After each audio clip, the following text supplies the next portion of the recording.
Allison Rosen. Allison Rosen is your new best friend. Allison, with her the good times never end. Allison Rosen, doing the wavy pencil dance again. Allison Rosen, Allison's your new best friend. Hey everyone. Hi. Hello. Welcome to another exciting episode of Allison Rosen is your new best friend. Joining me today is writer, television personality, CNN contributor, author, Bravo fanatic, and host of Off The Cupp with S.E Cupp, an iHeart podcast. Please put your hands together for return guest S.E Cupp. Yay! Hi. Hello. Look at us in our maroons. I know. We didn't even plan it, and yet here we are. What does your sweatshirt say? It says I need a Diet Coke. Okay. And yet I know, and I don't know the details, but still it was earth-shattering news. You recently switched to decaf? Yeah. Tell me. You might think this is a put on. I'm not exaggerating. It took me a long time to come to this decision and admit it and say it publicly that I had switched to decaf coffee. No, it's a big deal. It's a big deal. I don't know. You can see my Dunkin' Donuts sign in the back there. I was raised on Dunkin' Donuts. I'm from Massachusetts. It's part of my religion. It is my spirituality. Right. And famed I don't atheist. know why, but I was under the impression, I grew up under the impression that decaf was for weak people.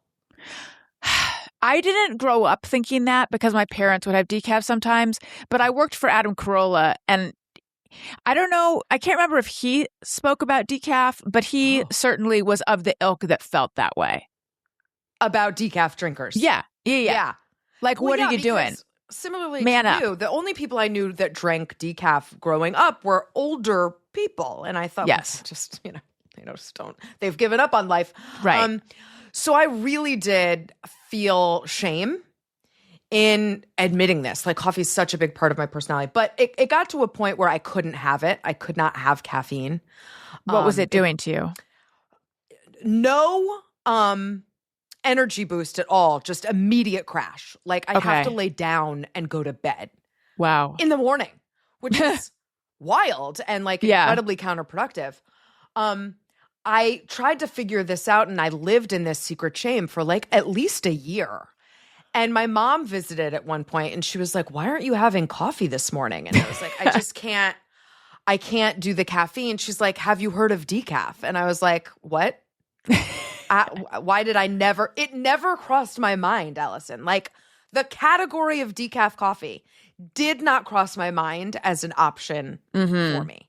Right. But once I did it, it's life-changing, because the best part is I can now drink more coffee than I did before. I saw a clip where you were saying that, or the woman you were interviewing was saying that. And all of a sudden I'm like, wait, why am I not drinking decaf in the afternoon? Because I love coffee.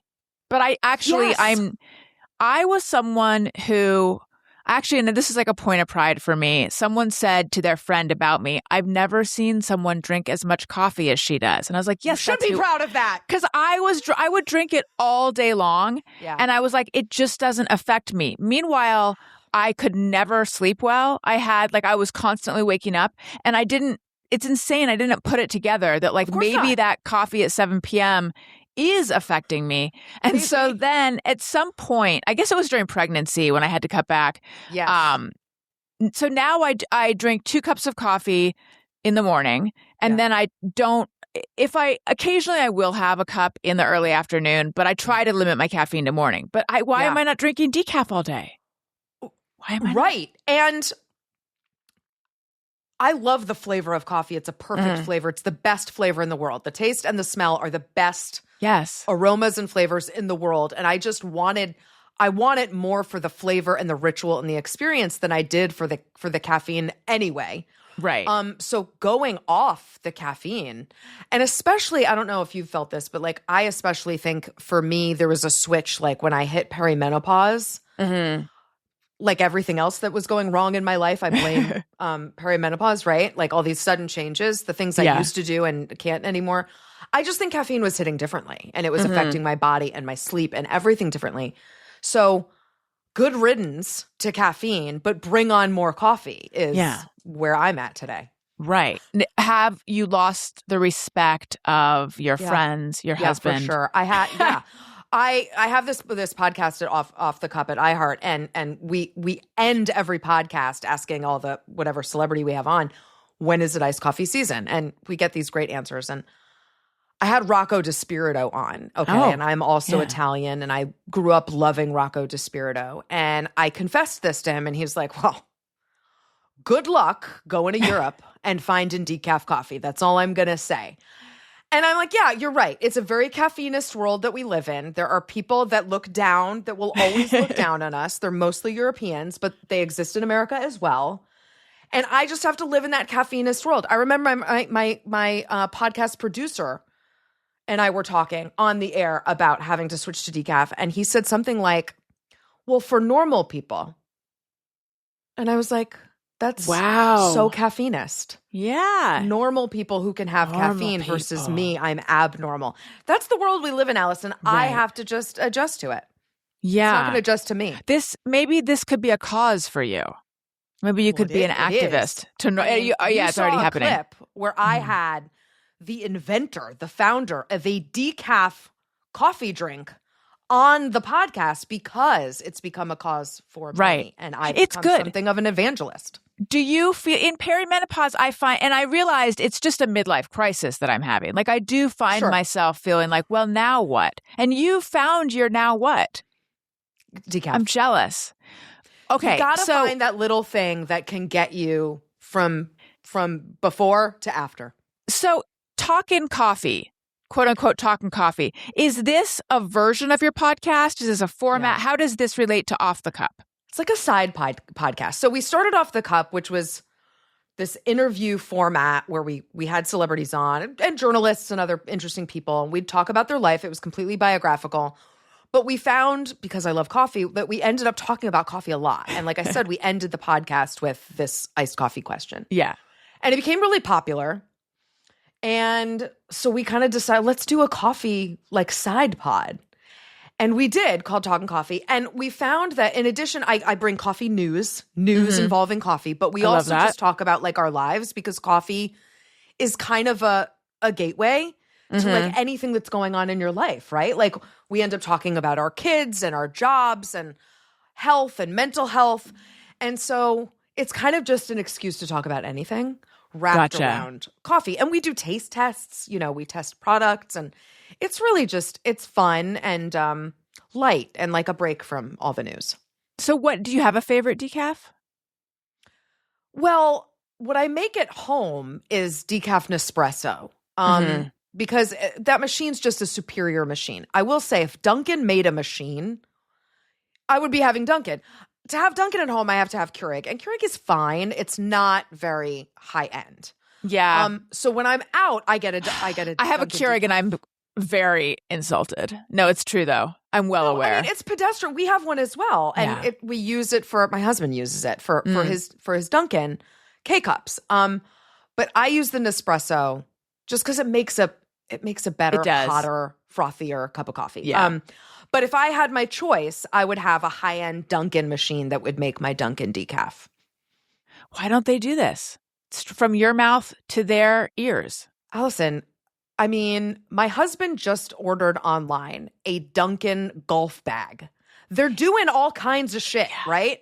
Right. Make a fucking coffee maker. Sorry, can we swear? On. We can swear. Yeah, we can. We can fucking make swear. A fucking coffee Dunkin', maker, Dunkin'. You're leaving money on the table. On the table. Yeah. So, S.E, the last time we talked, which to me doesn't feel that long ago, was 2020, was the beginning of the pandemic. This is going to blow your mind because, like I said, it doesn't feel... No. It doesn't feel like yesterday, but it doesn't feel that long ago. You had a 5.5-year-old. Oh my God. And I had a 3-year-old and a 1-year-old. Mine are now 9 and 7. Right. That makes 11. It seem like a world ago. Holy moly. Listen, I think we look the same. We don't look a day older. Exactly. Okay. We look great. We've done well. We've younger. Thrived. No younger. one among us has had a nervous breakdown and mental health crisis, right? No. But yeah, that was both a long time ago and not a long time ago. Yeah. Right. So fill me in on these past 6 years. well, one of us had a nervous breakdown. And right. What happened? Episode. This was 2021, and COVID was happening, and it was affecting my job and all the things. Yeah. But we were doing well. You and I talked during COVID. Like, I was working out of my closet, and life was okay. I mean, an amazing closet. We talked about the amazing closet. The reason you moved, the reason you wanted the house. You got do you still have Dolly? Your quarantine dog? Yeah, you got a dog because Dolly's 6, right? Oh, wow. Okay. Yep. And you were crushing puzzles. And I was crushing puzzles. This is how I was coping. But eventually I think everything caught up with me. And by everything, I mean like from childhood on, right? Like stuff that I had been compartmentalizing and not dealing with at all, caught up with me. And I had a nervous breakdown. I had my body completely shut down. Couldn't get out of bed, like very suddenly. Wow. And the good news, couldn't read, couldn't watch TV, like no stimulus was okay. And the good news was that it was so severe that I knew I needed help right away. There wasn't like I'll sleep this off or I'll figure this out. So I did. I got doctors and medication and went into therapy right away. And we learned I had a severe anxiety disorder and had been living with that for a really long time and had perfected some really awful habits that made me sicker, but I thought they were making me safe and keeping me safe. And from then on, it's been sort of the battle of my life to figure this out and undo those things. I wrote a book about it. It's coming out in the spring. Oh, what's it called? The working title is The Liar Inside Me. Because my anxiety was a liar. It told me I was in danger all the time. Every second of every day on a loop, I was catastrophizing. And learning how to live without anxiety, because I learned to live with it really well, I thought. But learning to live without anxiety has been really hard. And so I wanted to write this book so that people could catch this earlier than I did. Because there were signs, and I ignored them completely and pushed through, which is what a lot of folks like me do. And had I spotted some of these signs earlier, I could have kind of dismantled the scaffolding I had created around myself. I could have done that earlier and easier. And I don't want someone to get to 40, mid 40s and have to undo 20, 25, 30 years of awful habits because it's much harder, when you get older. What were these habits that you're talking about?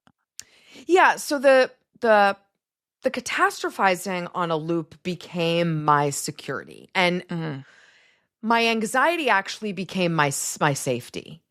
And I know that sounds crazy and anathema, and people don't really understand because it's irrational, right? It is a disordered way of viewing the world. But if I thought about the awful thing happening, which usually involved the worst thing happening to my son, then I'd prevent it from happening. And so I would rehearse it, feel it physically and emotionally and psychologically, almost as a way of inoculating myself from both the thing happening or being surprised when the thing happened. So all this preparation and sort of mental work, but I did it all day long. Had you been blindsided by something at one point in your life? Yeah. So, and that's a great, insightful question. You must have been in therapy at some point in your life, but still in therapy. Yeah. Yes. Yeah. Because the traumas, and they can be small t traumas that you experience in childhood, you perform the way you react. Then you perform that later as an adult. And yeah, I was blindsided by some things as a kid. These were not giant, horrific traumas, and that's the point. I think you can think like, well, I had a great childhood. Nothing could be wrong, right? But everyone goes through stuff. And my parents divorced young. My biological dad, kind of didn't want to have me. And we didn't have a good relationship, so I had that sort of abandonment. We moved all the time, so I was constantly being surprised by like, okay, we're moving in the middle of the school year. again. We did that like 8 or 9 times. My stepdad, when I was 7, so my mom remarried, I got this great new dad, and he got in a car accident and was in a coma. And I thought, I'm going to lose this dad now. Like, yeah. I won't say these are little things, but these aren't like horrific child abuse, Yeah. But these were small They're enough, though. They were enough. They're enough to make you adjust how you approach life.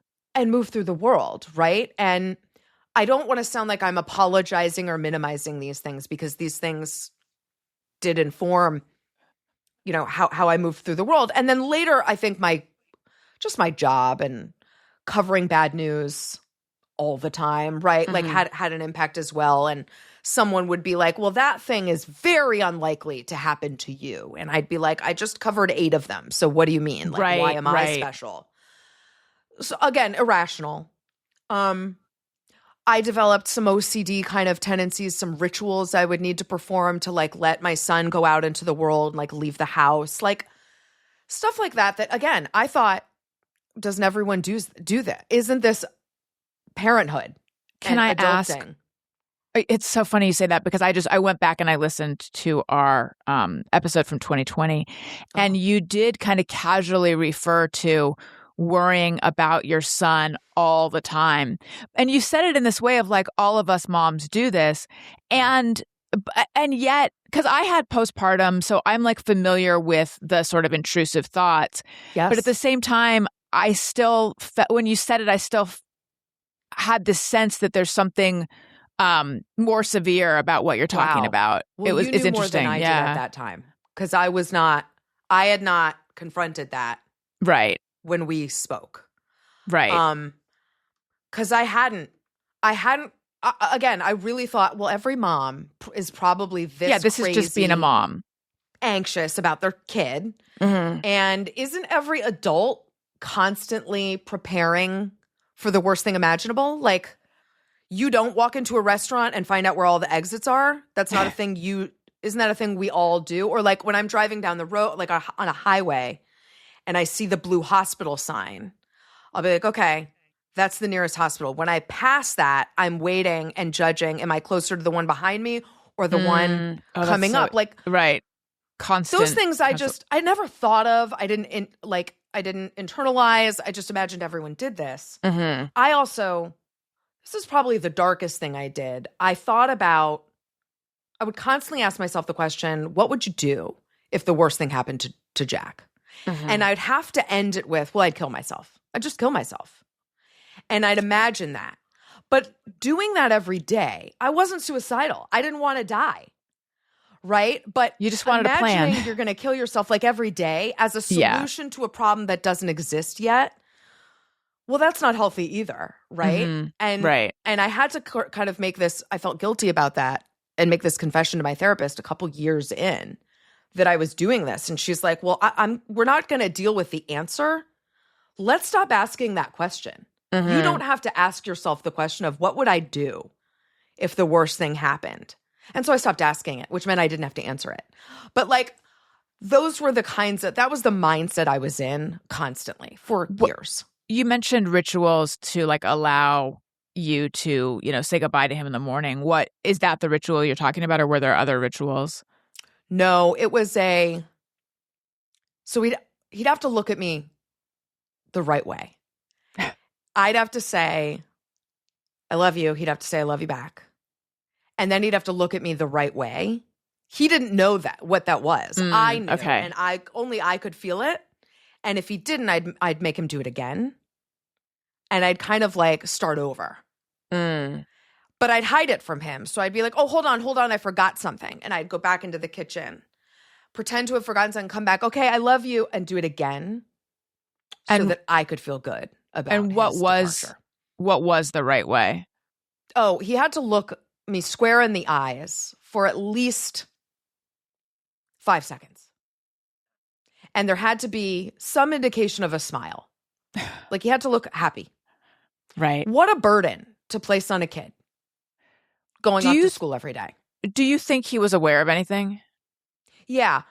And in the beginning, you know, I would talk to my therapist about, she'd be like, are you hiding all of this from him? And I'd say, yeah, of course. And she'd be like, do not do this.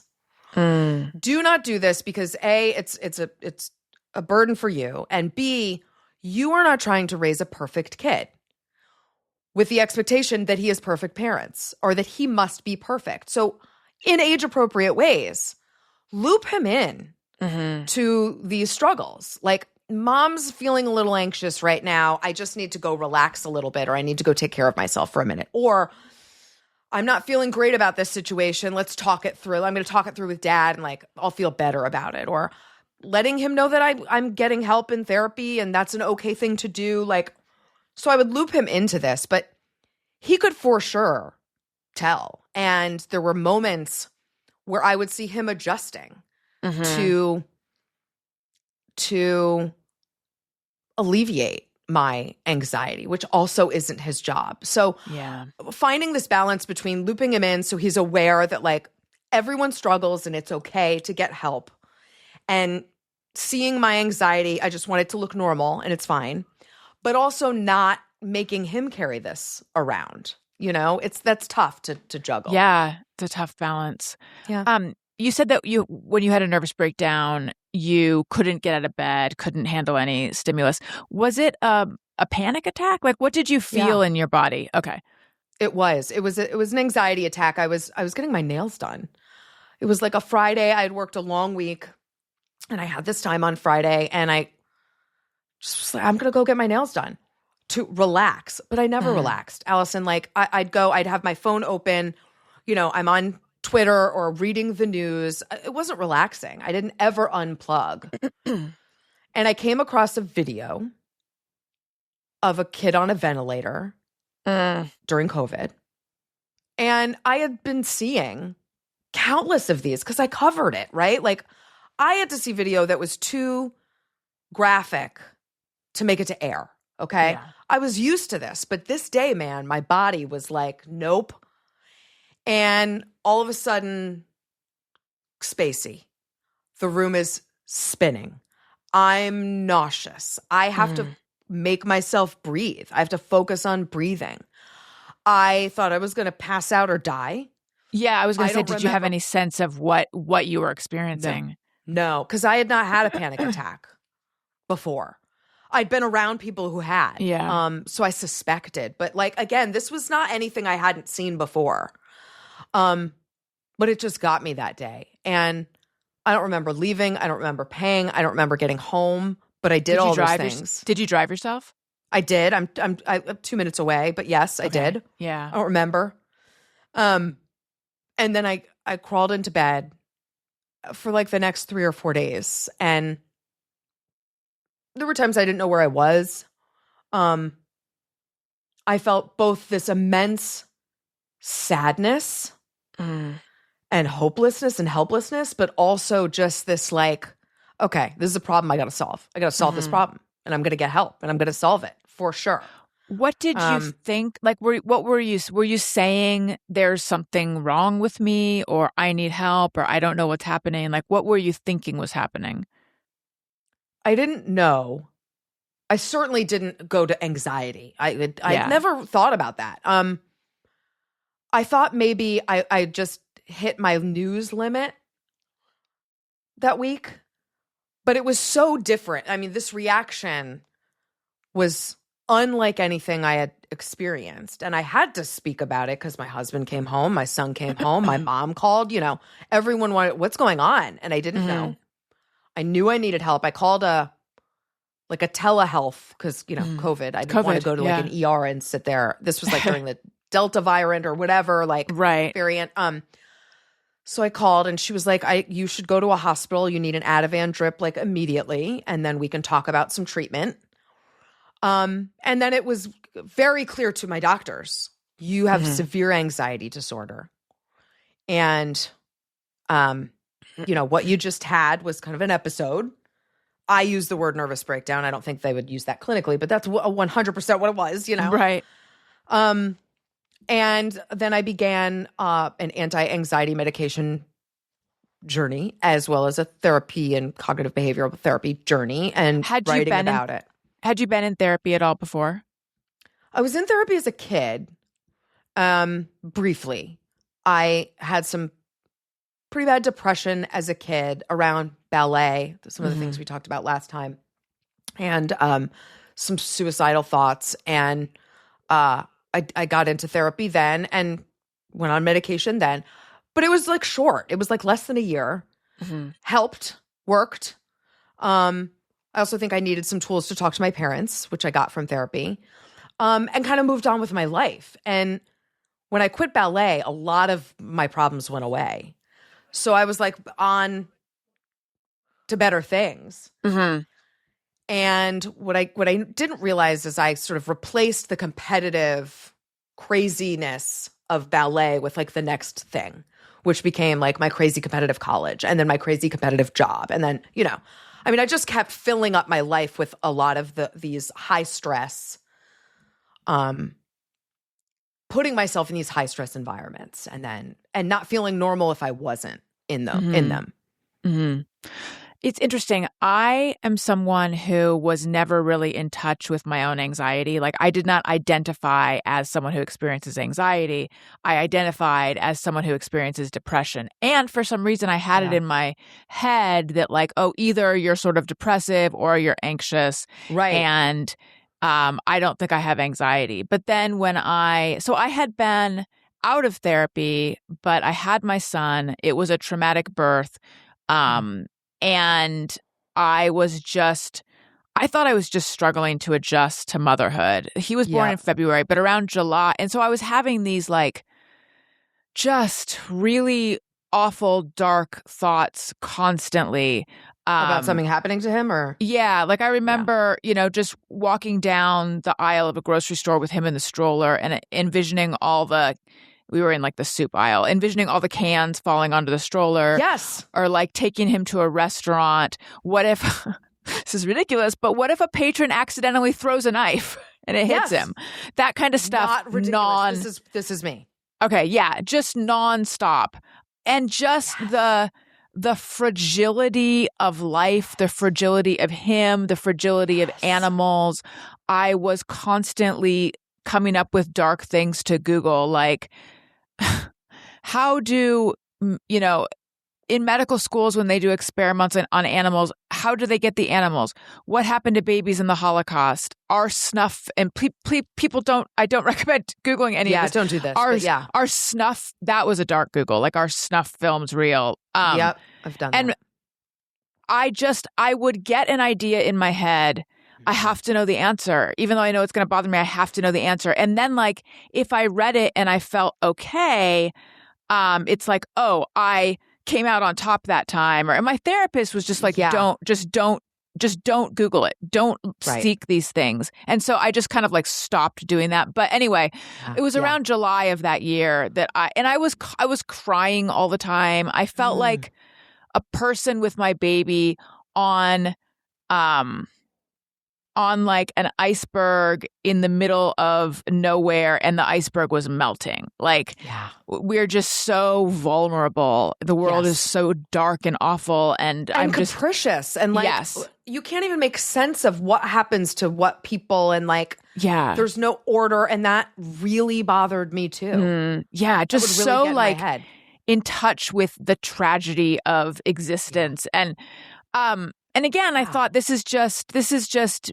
I'm just struggling to, and I think some of it is just being a mom, but also, like I said, the traumatic birth. I felt, and I had a really good second birth, but that one, it was very long, and I just felt like the people who took care of me, or who were supposed to take care of me, were really burnt out on pregnant women. And like, I just felt really not listened to.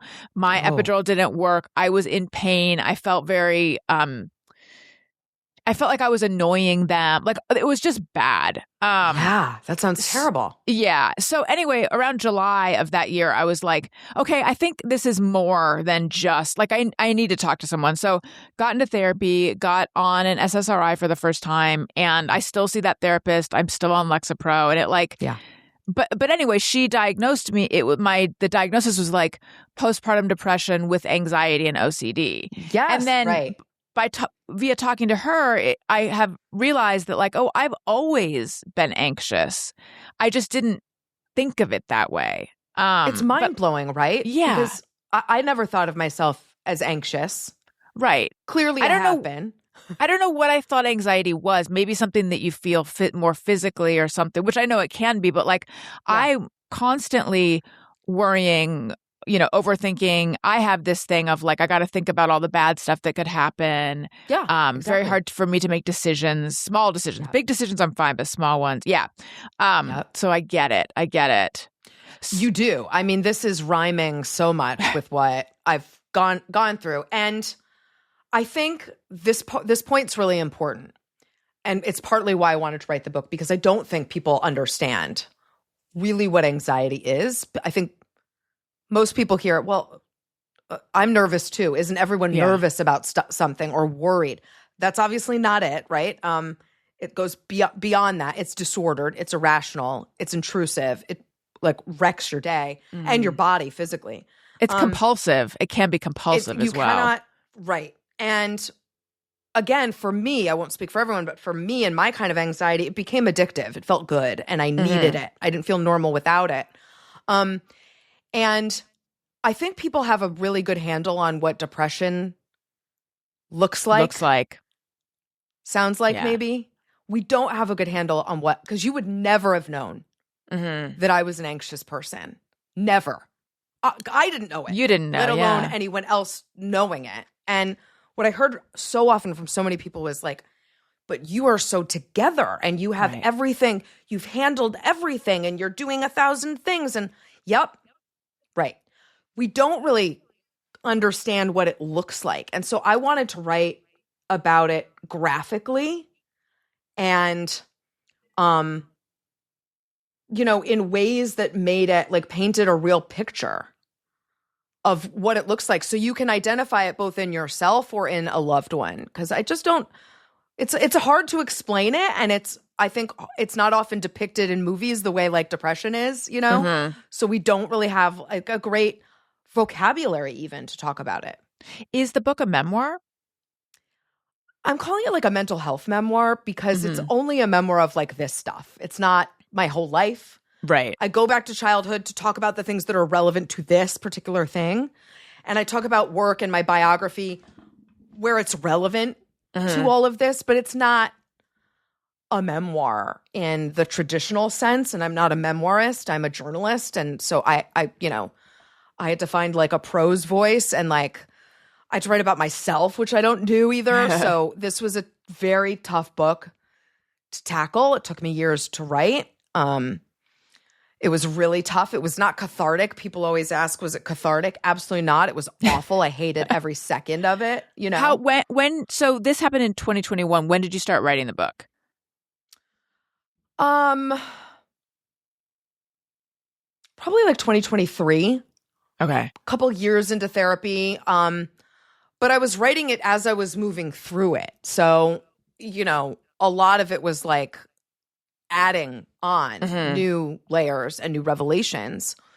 And I'm still adding finishing touches. Like it's due in 15 days. And I'm like still adding things. But I just needed to get this out there because when I do talk about it, I watch people and they're like, oh my God, like I have felt that. Or I feel like my kid's going through that, but doesn't know it, And like, I just want to share it. I just want it out there so that anyone, someone could maybe catch it before I did. That's all.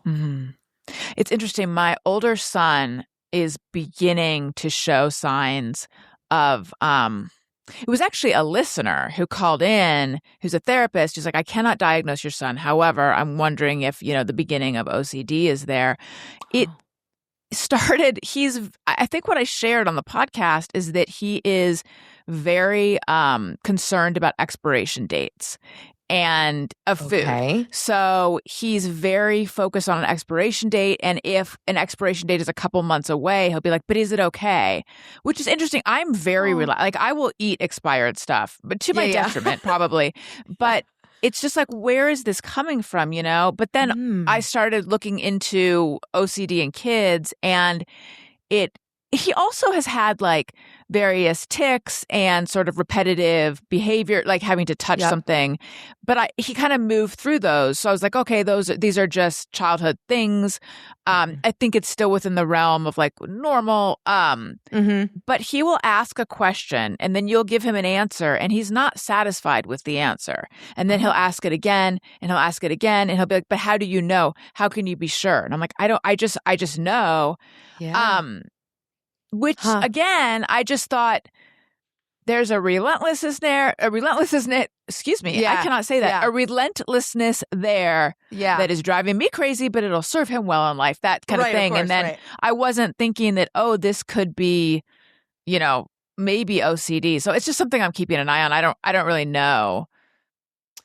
Yeah, my son as well has had tics. He was diagnosed with Tourette's, but you know, in young kids, it's really hard. Like, tics are pretty common in kids as they go through different phases. He's also been diagnosed on the spectrum, and that can go hand in hand. And so there's some uncertainty about like the full picture, but he was diagnosed on the spectrum, like the low end of the spectrum. He's highly functional, but has exhibited some signs of anxiety as well, and kind of likes to call him likes to say like, oh, well, I have anxiety. And so, you know, he's kind of leaned into it, for better or worse, but you know, he has seen therapists, a therapist, at times when he hasn't been able to sort of like regulate his emotions. And, you know, he might be on a kind of path journey to that too. But like, again, this early intervention and talking about it and being super open about it, demystifying it, not being afraid of it or embarrassed about it. I remember like one of the greatest days, one of the worst and greatest moments of my life was when Jack was turning, eight or nine. And he was having a tic that was really uncomfortable. It made him do this like quick breathe in, like gas to the point where it was hard for him to breathe. So obviously this was like a very disruptive tic. Some of his other tics were not. And it was the night before his birthday. And I was so sad and scared for him. He was crying. He started hitting himself to try and make it stop. It was awful to watch. And I went to bed crying. Woke up the next day. He had his birthday party where, you know, he was doing that throughout the birthday party, but like still I managed to have fun. And then had to go to school the next day while this tic was still happening. And he hadn't been at school with like as noticeable a tic. And I said, Jack, you can totally stay home tomorrow. And he said, no, I want to go and I want to give a speech about my tic to school, which like, you know, just made me so proud of him because well, he was braver than I was, and he had a totally different solution to this problem that I wanted to like wrap him in bubble wrap for, and he wanted to go and like remove it as a problem at school by just getting it out there and telling his friends. And he did give this like speech about his tics and like, which was incredible, right? So but, like, wonderful. Yeah. But I think because we've talked so openly about any of these struggles, he feels a confidence and like reassurance in it, but also has like no shame. Yeah. Right. Which is like the best part about it, that he's unaware that there could be shame over these things, which is sort of the silver lining of it all. Yeah. That's pat yourself on the back for that. So, Sure. Sure. Another funny thing from our 2020 interview is that I think you were struggling with how to define yourself politically then. And I think you said, I may be an independent. And then you wrote a piece where you talk about having been a former Republican. So how are you defining yourself nowadays? Yeah, I mean, I think I'm not a Republican. There was no formal leaving. I always think it's kind of a little pompous when people do that. Like, nobody cares. Yeah. Unfollow. What? I said unfollow. Like when people announce they're unfollowing. Right. So there was nothing like that, but I left the party. It left me, truly. So I'm politically independent, but I am, conservative still. Like all the values I still had about, fiscal conservatism and foreign policy, like it's all the same. I just don't happen to have a party that represents any of that anymore because the Republicans don't care about conservatism. Obviously, Democrats don't. So, the conservatism's still there, but it's just not there. No one's talking about it. Right. It's interesting. I feel that I have swung because I was very, very left and I've swung a bit towards the center. You did. Why? What do you think? I think that in the same way that you became disenchanted with the far right, I became disenchanted with the far left. And I'm unclear how large a swath of the left, the very far left is. Like, I feel like the very far left is a cancer, and I feel like they're, fascist and the purity test, and that it's just like, it's bad. I don't stand for that. But I probably align with traditional, like, centrist Democrats still. I probably do. But I don't know. I myself, it's been this weird. I'm like, am I being red pilled? Like, what's happening? I'm seeing, I'm joking, but like, I'm just seeing things so differently now. I don't quite know where I fit in, Did something happen? Was there an issue in particular? Probably October 7th is what began to open my eyes. And then just the reactions to it. Yeah. And, watching people be so in favor of freedoms, gay rights, things that I agree with here, but fine with regimes around the world that kill people for just the hypocrisy and the I don't know. I'm not very articulate about the intellectual inconsistency. Like it doesn't make any sense. It's insane. It is insane. You can have all the disagreements with Israel and their politics and our relationship. You can have all those disagreements. But that part's absolutely insane. Right. Like watching on October 8th, people were, before anything had happened, before Israel had responded, people were ripping down hostage flyers. I remember. And that was the left. That was the left that was doing it. Oh, I remember. So it makes me feel absolutely insane that on certain issues I am aligning with the right more. Like that's very weird. That's very weird to me. Yep. Since I had just always been, I'm very left. I don't even know if I would consider myself progressive anymore. I need to figure out what progressivism like really is to figure out if I consider myself that anymore. Yeah. I know what you mean. So that's weird. My big statement on that. It's weird. That was weird. That was a weird time for me as well. I'm neither Jewish nor Democrat. And yet, in the days after October 7th, I remember writing about this NYU, I think she was a law school kind of ambassador, some student elected ambassador, who knows, took it upon herself to release this statement on behalf of NYU Law School that was like, we stand with Hamas, like we stand with the Palestinians. Israel deserved this. And I was just, I was thinking, okay, I went to Cornell with a very large Jewish population. I also went to NYU for grad school, but I went to Cornell with a very large Jewish population. These were my friends. I had dinner at Hillel House like regularly. and I started seeing swastikas pop up on Cornell's campus. Like I could not believe what I was seeing and the lack of empathy for Jewish suffering in those moments. Forget the Jews over there. Right. There was no empathy for Jews on campus. Yeah. Oh yeah. I was shocked. I think on October 8th, like I posted something and it wasn't woe is me. It wasn't that. It was, I don't know what it was, but it was just like, stop centering yourself. And I'm like, well, first of all, I'm not centering myself. And second of all, there were Jews who were attacked right now. Yes. Like it's only October 8th. This is not, this war has not started yet. Yes. I felt or the the reaction same way. hasn't. Yeah. So when the tiki torches in Charlottesville. Yeah. When I saw that and had to reconcile, well, there's a part of my party than my party that I am not aware of and that is really dark and ugly.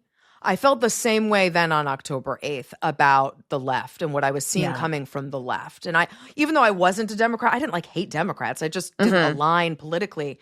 But I saw this element that I just wasn't aware was kind of simmering there and had been simmering there. It was shocking and like stomach churning. Yeah. Yeah.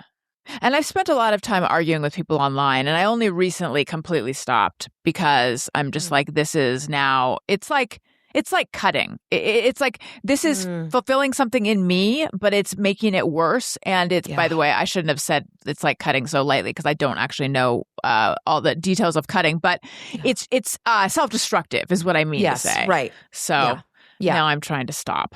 Good. So when did you start Off the Cupp? Well, we're somewhere in our second year. So okay. Around 2 years ago. How are you liking it? How are you liking the podcaster life?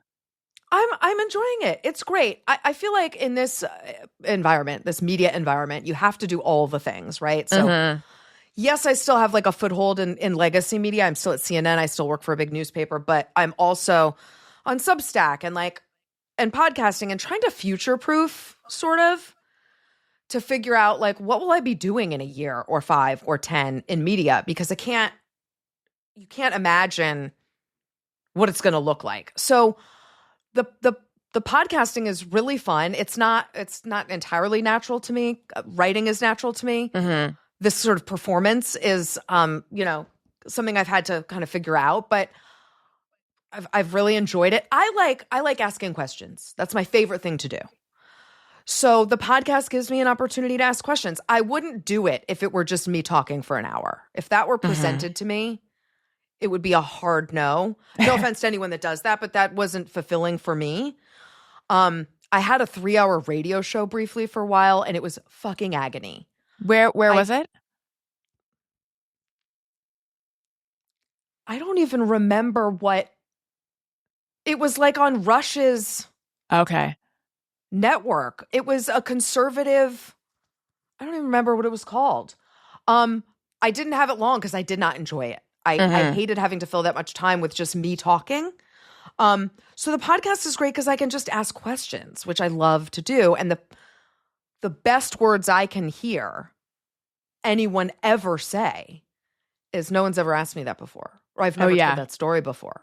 That's the biggest rush, the greatest feeling I get outside of writing.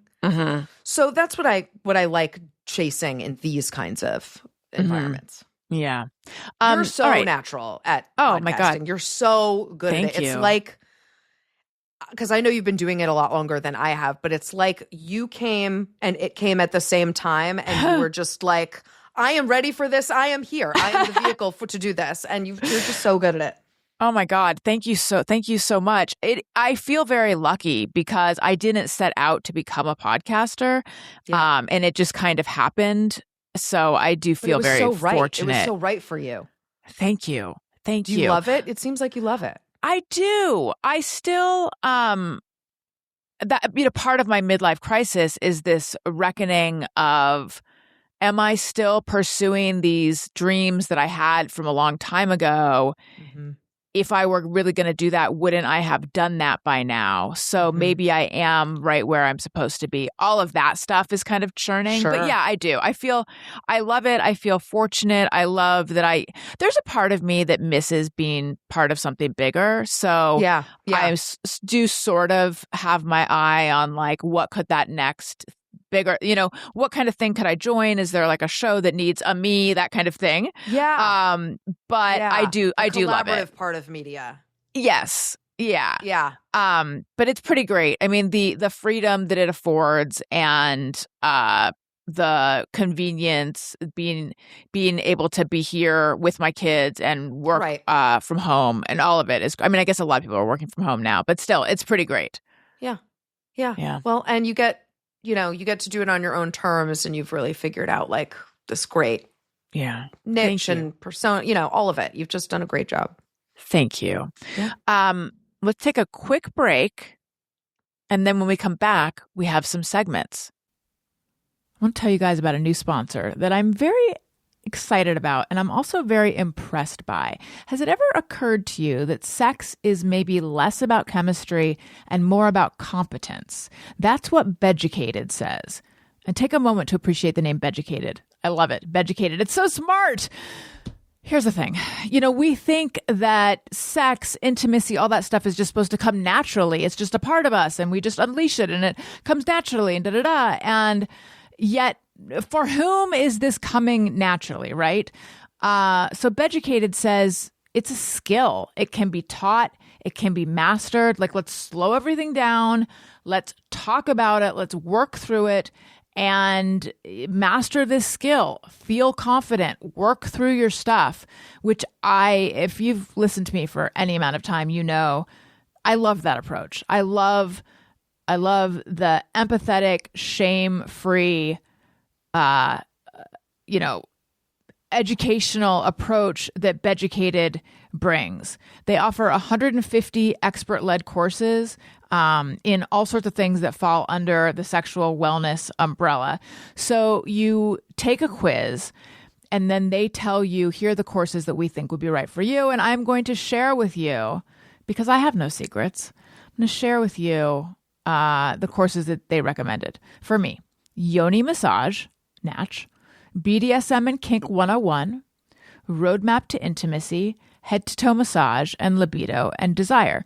So today I said, I'm going to take a course. And the course I took, and I haven't finished it, but the one that I started was Libido and Desire. Because, hello, I've been married 100,000 years.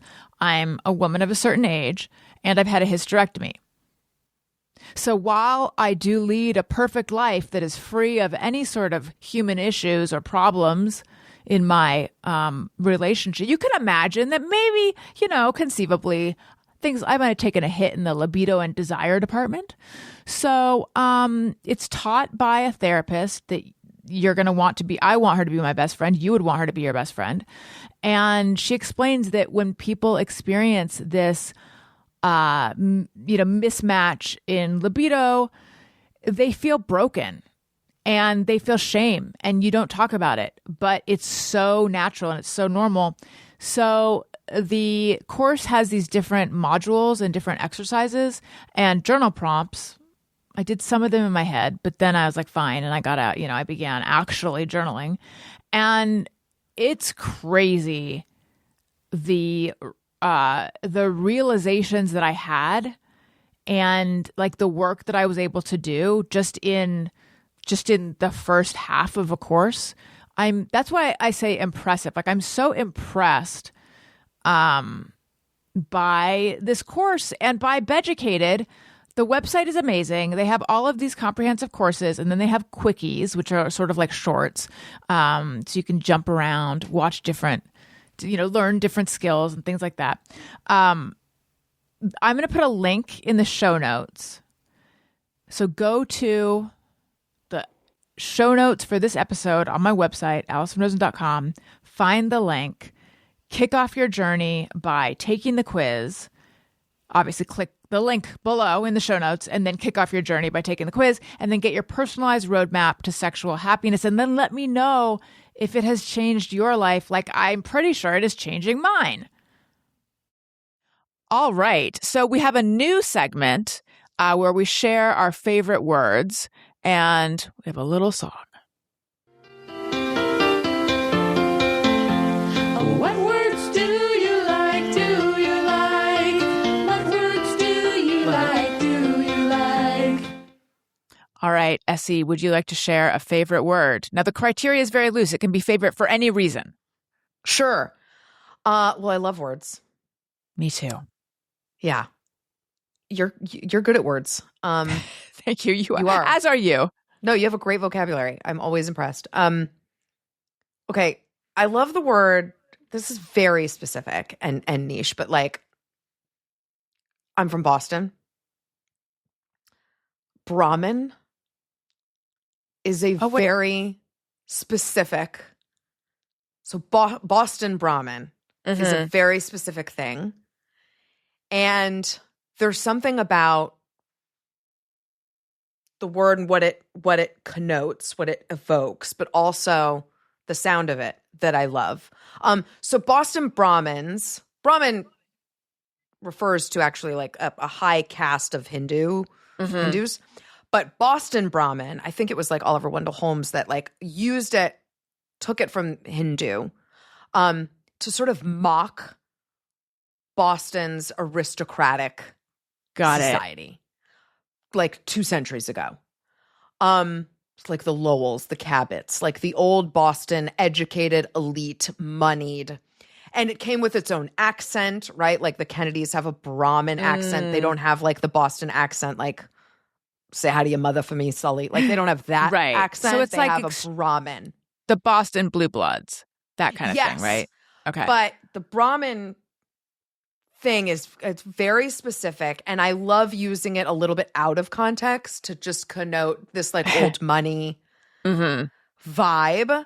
I also just love that it sounds like the thing it is, Brahmin. Like it just sounds snobby and snooty, and it doesn't come up a lot, right? But I do love that word. It's just evocative. It makes me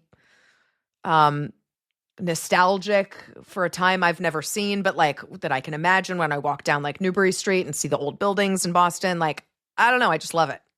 I like it too. Thank you for bringing it to us. And now I have opened this to the listeners. So I have, so they can call in and leave a favorite word on my voicemail. And I'm going to open it to I'm going to tell everyone about it. Please call in. I won't answer. That's the Allison Rosen promise. The number is 323-553-2331. Okay, let's listen to a voicemail. This is not screened. That's how fast and loose. So who knows? You've not heard this? Nope, I have not heard it. Here we go. Hi, my favorite, I guess, means changeable or prone to sudden changes of mood.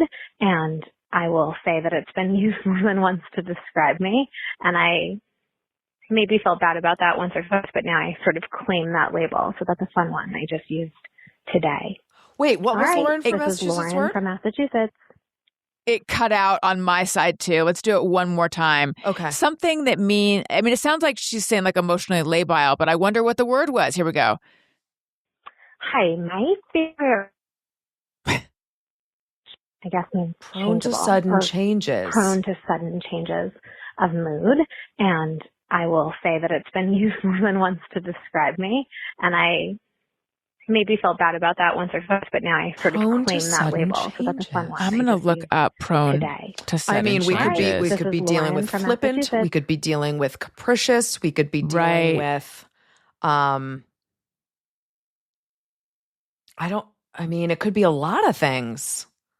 Right. Prone to sudden change. What word means prone to? Tony, tighten this up. Sudden changes in mood. I bet it's mercurial. Oh, mercurial. Or volatile. That's a good one. Capricious, fickle, erratic, labile. Okay, Lauren, you got to call us back and tell us what your word was. And maybe I should start screening. I feel like maybe this is an indication that screening would help. Okay, let's do just me or everyone. Sometimes I ponder on something I have thought or done. Is it just me or everyone? All right. What is your just me or everyone? Okay. So I take a shower every morning and a bath every night. Oh, wow. I do this for several reasons because these two events in my day have very different purposes. Take a shower in the morning because even though I'm technically clean, I can't go do anything without taking a shower. Like it wakes me up. I don't feel, if I don't do it, I'll just like go back to bed. So take a shower in the morning and get clean. The bath at night is primarily because I'm too lazy to take my makeup off over the sink. Okay. I get that. It is so, I don't know why, Allison, it is so obnoxious to try to take your makeup off over the sink. The water gets everywhere. It's on the mirror. Suddenly my vanity is flooded. It doesn't come off well. I've got to use 3 different times I've got to do. But in the bath, right there. I'm right there. It all comes off. Super easy. It's all contained. So that's the first reason I'm in a bath. But the second reason is it is the beginning of my skincare regimen, which is long and involved. The bath opens up my pores. And then from there, I go on and I do the rest of my skincare and then I go to bed. But every day it's a shower and a bath for me. And I don't know if I'm the only one, but I don't know a lot of people that do that. I have 1,000 follow-up questions. Where are you washing your hair? I wash my hair in the shower, not in the bath. Do you wash your hair every day? I don't. I do every 2 or 3 days. I would do it every day, but my hair people at work are like, please stop doing that. Yeah, I know. I don't love a shower without washing my hair, and I feel like washing my hair wakes me up. Me too. But I don't. It's like not good for your hair to do it every day. So I get that. It isn't, and I believe them. I believe them when they say that. But I hate it. I hate the feeling of my hair that's not washed. I hate being in the shower and not washing it. But I do it. I wash it every 2 days or so. Okay. Now, are you bringing your makeup removing skincare products into the bath? Okay. You are. So great. These are great questions. And are there false eyelashes like floating around the bath? Okay. These are all great questions. I have double of everything. Smart. A set in my shower, a set on the bath at the bath. Okay. So the face cleanser, the oil cleanser, it's in 2 places, less than 8 feet apart, but in 2 different places. That needs to be. I use tubing mascara. I don't know if you know. Yes, I do too. Yeah, it's great. I use it does come off in the bath. Like you can see the eyelash bits particles. of it, the chunks. Yeah. You can, which is not great. Like I don't enjoy that, but it does. And then, it's gone. It's out of the bath. I make sure to rinse the bath, but it's gone. But yeah, I do that all in the bath. Which tubing mascara do you use? Tarte?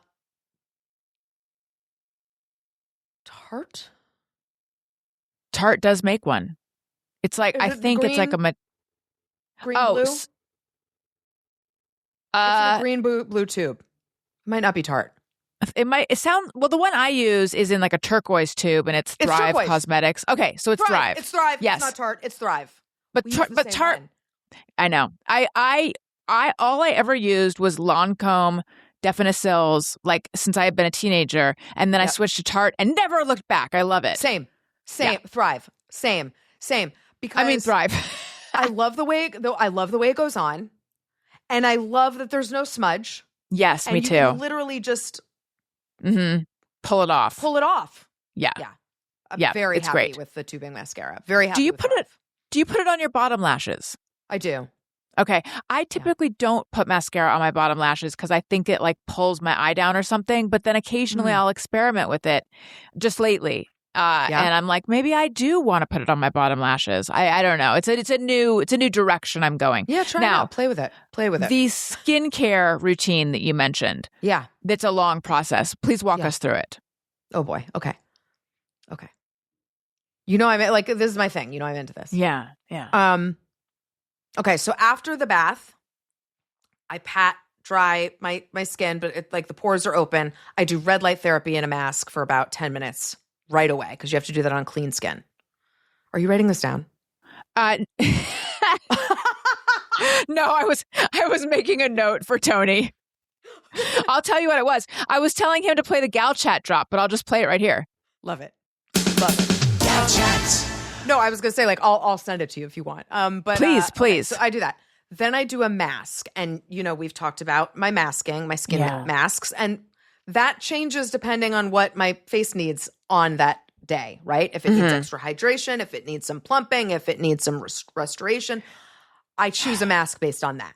I wish I liked masks. I find it slimy and cold, and like I just don't like the feeling. Yeah, you've told me it's too goopy for you. I get that. That's like a preference thing. But I think I'm in the minority. Yeah. But there's no getting around that. If that's your issue with it, because the whole point of the mask is this product is force fed into your face. Right.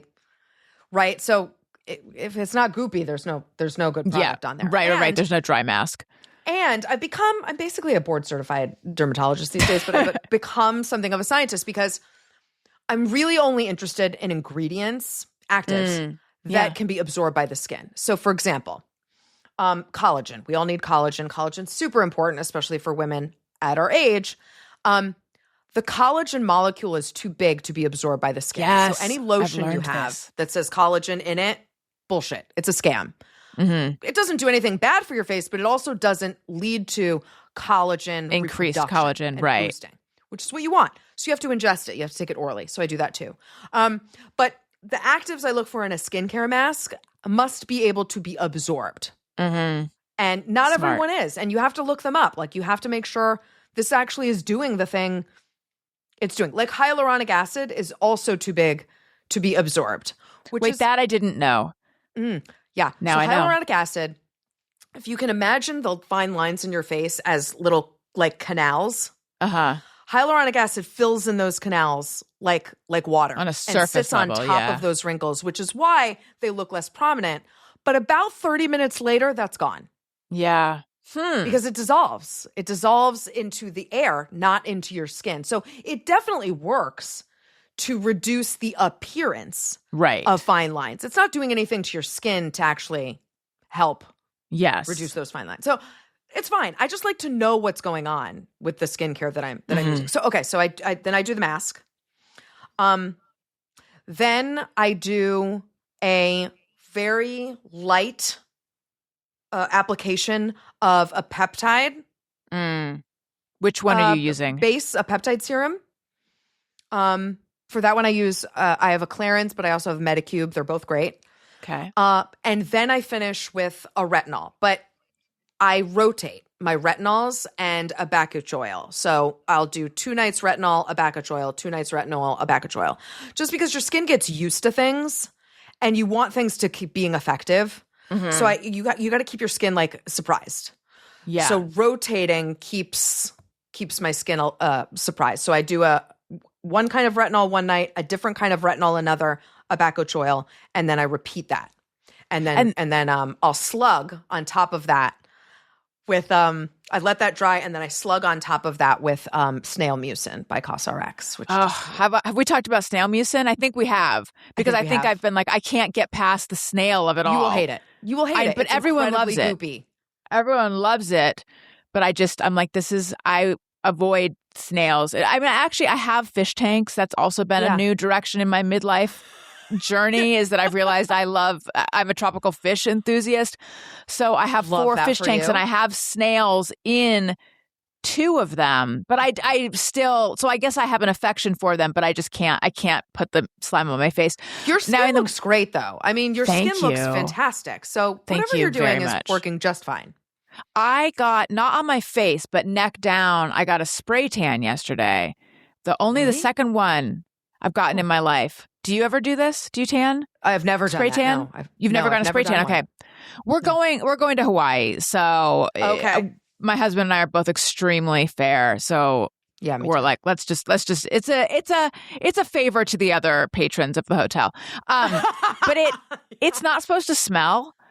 But this morning I was in bed, and we have 2 dogs that sleep in bed with us. And I was just like, wow, one of these dogs really smells. And then as I got up and the smell followed me, I'm like, no, It's me. This is the tan. It smells like, I'd heard that it can smell like wet dog, and it does, and I smell like that. I think it'll go away. But anyway, you're lucky that you're not like 2 feet from me. Really? It's light, but it's canine. There's a dog, there's a kibble scent about me right now, I think. Oh, interesting. Yeah. What's your No, I've skincare never in the done morning? that. What's your skincare in the morning like? Okay. So in the morning, I double cleanse. So I use an oil cleanser, and then I use a non-oil cleanser by Vichy, which is great. And then I get out and I do a vitamin C. So I make a cocktail. It's vitamin C lotion, a squirt of hyaluronic acid, because it does improve it. Your makeup sits better on top of hyaluronic acid. And then a squirt of this, it's called Tan Lux serum, that is a self-tanning serum for the face, but it also has anti-aging properties. I don't put anything on my face that isn't doing something for it. So I mix that all together, and then I put that all on as one, on top of that sunscreen, on top of that makeup. Okay. Yeah, because I was going to say, I was surprised that you said you've never done a spray tan because you always have a healthy glow. It must be this Tan Lux It's stuff. the Tan Lux. It's called Tan Lux the Face. I think they have a Tan Lux the Body, which I don't use, but the Tan Lux the Face has anti-aging properties in it. And it's just like a nice, I mean, you can see, it's just a nice natural looking. It's super natural looking and easy to put on. There's never any weird, noticeable smudges or lines. Like, it completely blends in. I think adding it to my lotion helps as well, but you can, because it's a serum. You can add it to whatever you're already putting on your face. But it just, because I'm very pale, so it just makes me look a little alive. Which vitamin C are you using? So it's a Spanish company called Natura Bisse. Natura, and then Bisse. I use their retinol and their vitamin C. It's the best I found, and I have gone down I've done the research, okay? Okay. It's my favorite. So it's expensive, but I love it. And like I said, I rotate my retinols. So I'll use the Natura Bisse once, and then the next night I use a Rock retinol, which is a drugstore retinol and much cheaper, but very, very good and effective. And then a Bacujoil. So the Natura Bisse is the best for me for vitamin C and retinol. Okay. I'm going to check that one out. I don't know if you know. So SkinCeuticals C&E Ferulic. Are you familiar with this one? Fantastic. It's a fantastic product. Very expensive. And speaking of stinky, it smells like hot dogs. That's my problem with most vitamin C ferulics, is they smell like hot dog water. Yeah. And I don't want that on my face because it doesn't go away. Right. But I was using SkinCeuticals for long because they're really good science and really good products. I just didn't like the smell. So the patent expired on the CE Ferulic, and now Trader Joe's has made a dupe, which everyone says is like the same, but it has the same smell. But it's like $10.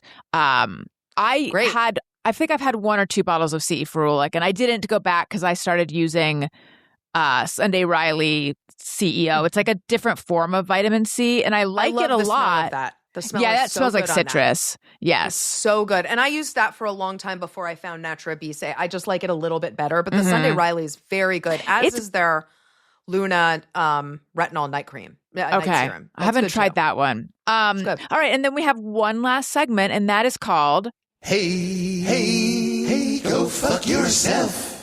I would like to hear yours. I have so many, Allison. Oh, good. Please do as many as you want. Really? I mean, yeah. I could do a show on like, just go fuck yourself with this. Yeah. Okay. The first we sort of hinted at coffee flavors. Why is there a blueberry coffee when coffee is the best flavor in the world? Yeah. Why do you want your coffee to taste like pumpkins? Why do you want your coffee to taste like sugar plums? Why? I don't understand. Coffee is the best flavor. Go fuck yourself with that. Not taking reservations. Yes. I will not wait on a line. I will not go somewhere that I don't know for sure I can get into. It feels asshole-ish to not take reservations. It feels like you're trying to create yes. a forced buzz. Yes. Like a contrived virality that like I don't need. I just want to go and fucking have dinner. And I want to make sure I can get in with my family or my friends or whatever is about to happen. I plan. I like organization. Help me with that. Yes. I don't go anywhere if there's no reservations. I will not go. Misleading headlines. This really bothers me. Scrolling on Instagram or whatever and come across a headline from like the New York Post. 11-year-old boy dies from school water fountain. Okay. I am spiraling. And then you open it and it's in fucking Indonesia. And I'm like, who the fuck cares? Not who cares. I'm just like, this does not matter to me. I just spiraled in anxiety for no good reason. And this happens all the time. And you have to like, they bury where this happened or who it happened to or how it happened. And when you read it, it takes you so far out of whatever the point of the story was. This has no relation to me, actually. But they really want to get you scared and afraid and nervous. It's just provocative. Needlessly I hate that. provocative. I hate that, especially when it involves like kids or people dying or some new epidemic or outbreak. Like, get the fuck out of here. Why are you trying to ruin my day and my mood with something that's happening 8,000 miles away that could never happen in my town? Right. You know, I just don't. I can't. I don't have the bandwidth. Why are you making me? I agree. That's enough for now. That's Okay. Hey, go fuck yourself. I have one as well. I follow, various accounts as we do on Instagram, and there's one called Puberty, and I don't know what they normally post, but they recently posted this photo of like a hawk with a prey animal in its talons in the air. Did you see this? And the animal looks its eyes are wide and it looks so scared. And it's like, fabulous, rare nature photo of a hawk with a prey in its talons. And, it's so rare to get this close up and to see this moment. And I just thought, I don't want to see it, though, because I cannot get the look on that. I don't know if it was a rat or a mole or a gerbil. I don't know what it was, but it looked so like, help, get me out of here. Terrified. Yes. And then I kept trying to like, maybe by the time the hawk gets down to the ground and puts it down, it'll scurry away, but that probably is not going to happen. And I just don't want to see that. So, hey, Puberty. No, that's valid. And it's like, Hey, like you're forcing me to go watch fuck yourself. involuntarily, like an animal snuff film. Yes. Like I don't want to watch an animal die or suffer or struggle or be terrified. Like I don't want to watch that. And it's actually animal cruelty. Animal, you don't have to like warn us. Right. You should.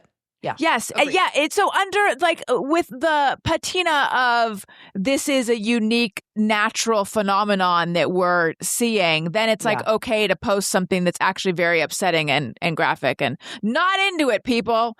Yeah. We did it, S.E. We did the episode. Thank you so much for joining. Thank you for being available. Thank you for telling us about your book that's coming out. Tell everyone where they can find you and what they should be aware of. Well, also thank you for hosting. Great conversations as always. Love talking to you. I'm on CNN, More Than Is Healthy. And you can read me in the New York Daily News. I also have the podcast Off The Cupp at iHeart and Talkin' Coffee at iHeart. And I'm launching a new show called Battleground that I've done the past 2 years for the 2024 election. We did it for the New York City mayoral election. We're going to do it again for midterms. So I'm launching that show. You'll be able to watch. And then on Instagram and TikTok, I'm S.E Cupp and Off The Cupp. You can find me there as well. Awesome. I'm realizing I teased that you're a Bravo fanatic and we didn't even talk about reality shows at all. Just real fast, what are you watching right now? And what do you recommend? Summer House, obviously. Okay. I'm not watching it. I need to be. I need to be watching it because like I was very plugged into Scandival, but now this new Summer House thing is happening and I'm like, oh, I'm on the outside looking in. Eesh, that would give me anxiety. To not be like into plugged this. in. Yeah, I know. Yeah, it's a good one. Okay. But also the Real Housewives of Rhode Island because that's like very close to my hometown and my husband's from Rhode Island. So like that's been really fun. It literally is filmed in his hometown, Cranston. So that's been fun to get into. But like I'm watching it all. But Summer House is really, really good right now. Okay. I need to get into Summer House and I need to get into Real Housewives of Rhode Island. Yeah. Do you watch Mormon Wives? No. Secret Lives of Mormon Wives. Oh, okay. And when that all blew up, the Taylor Paul Frankie, whatever. When that all blew up, I had the anxiety. Like, oh my God, this is something's happening. Big story, and I don't know any of these people. Okay. And I'm really upset that I hadn't been following from the beginning because I think I would have really enjoyed that. It's scandal. The first season I could not watch fast enough. I watched it after the fact, but I binged it. Oh. And then the second season as well. And then the third season I felt like was not as strong. But I am very invested in these ladies. There's a Secret Lives of Mormon Wives OC evidently launching, which features so there's this girl Macy and her sister McCall, who looks just like her, is on the OC version. And McCall has been posting a lot. And I'm like, when is this launching? Because I know I'm going to be hooked, but I don't know. Yeah. I don't know when it's going to be launching. And I don't think they're Mormon either. But not that it matters. It's just, I mean, it matters to people who are Mormon, but also like, are we still going to call it Secret Lives of Mormon Wives? Because I don't think they are. Aforementioned Macy, I read her book. And what I gleaned from reading her book, which is not really about the show, is that they were sort of surprised that it was being called Secret Lives of Mormon Wives. They thought they knew they were doing a reality show, but they didn't realize it was going to have this Mormon angle to it, which is interesting. It makes it make more sense why it's like not really a part of their life, that it was sort of this, to talk about deceptive headlines. Yes. All right. I would like to let everyone know that I am on Patreon. Patreon.com/Allison Rosen. That's right. Patreon.com/Allison Rosen is where you go for that. I do a weekly bonus episode. There's a level where you can text me and I will text you back. I have just launched a new segment on the weekly bonus episode called Stale Gossip. Actually, it's just called Stale Goss because I realized I'm walking around with so much old gossip. Why not unleash it now? And then I'm on Substack as well. AllisonRosen.substack.com. Substack. S.E, thank you so much for joining. This was delightful. Listeners, thank you for listening. I love you. You matter. Goodbye. Hey, do you know about the Allison Rosen Show?